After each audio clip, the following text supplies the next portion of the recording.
राजस्थान की तपती रेत और ऊंचे अरावली पहाड़ों के बीच एक ऐसी जगह छुपी है जिसे भारत का सबसे डरावना स्थल कहा जाता है। नाम भानगढ़ किला। एक ऐसा किला जहां सूरज ढलते ही सरसराती हवा भी कहानी बदल देती है। कहते हैं यहां रात में कदम रखने वाला या तो लौटकर नहीं आता या पहले जैसा नहीं लौटता। सरकारी बोर्ड साफ लिखता है, सूर्यास्त के बाद भानगढ़ में प्रवेश वर्जित है। लेकिन सवाल है, ऐसा क्यों?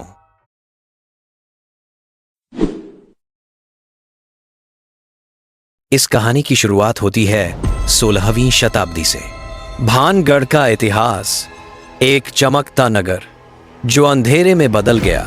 किला राजा माधो सिंह ने बनवाया था, जो महान राजपूत वीरमान सिंह के छोटे भाई थे।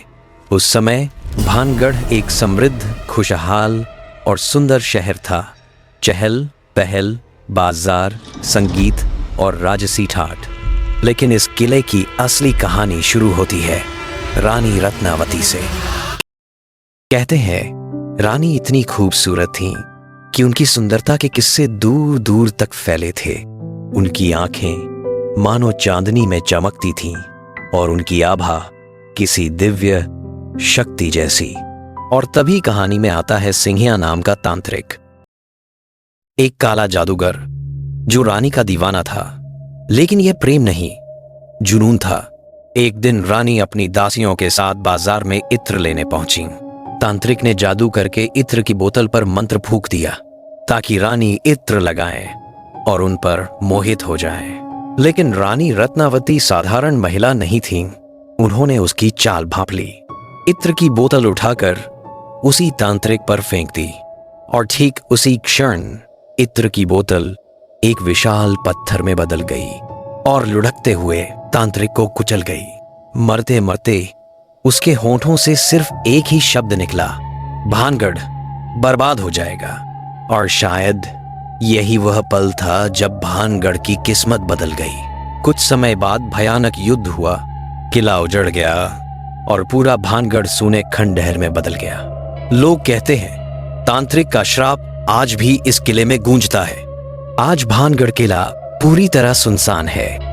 धरती पर टूटी दीवारें, हवा में अजीब सन्नाटा और झाड़ियों के बीच ऐसी खामोशी जैसे कोई आपको निहार रहा हो। कई लोग बताते हैं कि किले के भीतर अचानक मंद हंसी, कदमों की आहट और हवा में किसी स्त्री की चुन्नी के लहराने जैसी आवाजें सुनाई देती हैं। किले की गलियों में घूमने वाले कुछ लोगों ने दावा किया कि सांझ के समय एक स्त्री की परछाई दीवारों के पीछे से गुजरती है, कभी पास आती है और जैसे ही उसकी ओर बढ़ो वह गायब हो जाती है। कहा जाता है कि यह वही रानी रत्नावती की आत्मा है जो आज भी इस श्रापित भूमि पर भटकती है। कुछ लोग रात के समय पहाड़ी पर खड़े काले साए को देखते हैं जो पल भर में गायब हो जाता है। गांव वालों के अनुसार यह तांत्रिक सिंहिया है जो अपनी अधूरी साधना पूरी करना चाहता है। आर्मी टुकड़ी, आसी के अधिकारी और कई रिसर्च टीमें दावा कर चुकी हैं कि रात के समय अचानक तापमान गिर जाता है, हवा में बेचैनी फैलती है और आवाजें साफ सुनाई देती हैं जैसे कोई पास ही चल रहा हो। कुछ लोग कहते हैं कि किले में रात बिताने वाले कई लोग सुबह मिले ही नहीं, उनकी खोज तक नहीं मिली। सरकार ने ये बातें कभी आधिकारिक नहीं मानी, पर प्रतिबंध आज भी कायम है। गांव वाले कहते हैं सूरज ढलते ही यहां इंसान नहीं, कुछ और जागता है। किला जो खुद कहानी कहता है। भानगढ़ के टूटे हुए महल, जर्जर हवेलियां, सूने मंदिर और बाजार की टूटी छतें, हर पत्थर मानो अपनी कहानी सुनाता है। जब हवा महल की टूटी खिड़कियों से गुजरती है तो एक अजीब सिसकारी सी आवाज पैदा होती है जो डर और रहस्य दोनों को साथ लाती है।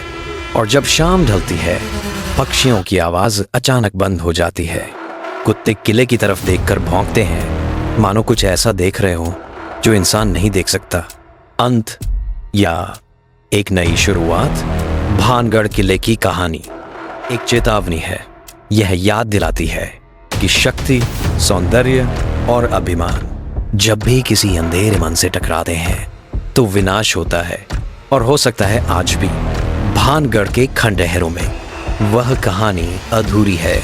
शायद इंतजार है कि कोई उसे फिर से सुनने आए, या फिर शायद किला सिर्फ उन्हें पहचानता है जो डर से ऊपर उठकर उसके सन्नाटे को सुन सकते हैं। क्योंकि भानगढ़ में रात नहीं होती, रात जागती है।